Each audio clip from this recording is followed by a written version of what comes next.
Pinagdedebatehan ng kabilang kampo at House Prosecution Panel kung aling mga dokumento ang maaaring gamitin bilang ebidensya sa impeachment proceedings ni Vice President Sara Duterte. Iginit ng prosecutors na mahalagang mabusisi ang dokumentong kaugnay sa unexplained wealth ng bise. Si Kate Renia para sa Teses sa Tanghali, live mula sa Batasang Pambansa. Kate?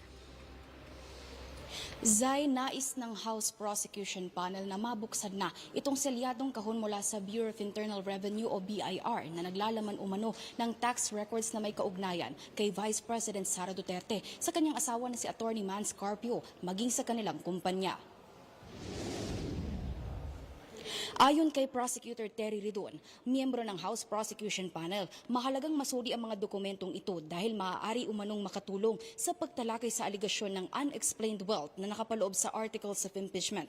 Hindi nabuksan ang naturang kahon noong mga pagdinig sa Kamara, ngunit ngayon hihilingin ng prosecution sa Senate Impeachment Court na payagan itong buksan bilang bahagi ng mga ebidensyang maaaring iharap sa paglilitis. Inaasahan naman ng Prosecutor Ridon na kokontra rito ang kampo ng depensa.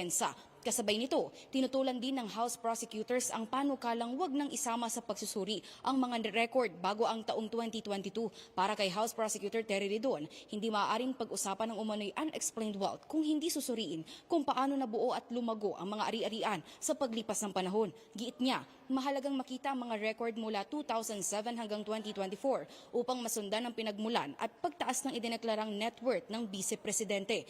Batay sa mga dokumentong sinuri ng House Committee on Justice, mula sa mahigit 7 milyong piso noong 2007, umabot umano sa higit 88 milyong piso ang idineklarang net worth ni VP Sara noong 2024. Patuloy ngayon ang pre-trial proceedings sa Senado bilang paghahanda sa formal na pagsisimula ng impeachment trial sa July 6. At habang isa-isang inilalatag ang mga dokumento at ebidensya, inaasahang lalo pang magiging sentro ng atensyon ang mga isyong may kaugnayan sa yaman, mga record sa buwis at iba pang aligasyong kinakaharap ng Vice Presidente.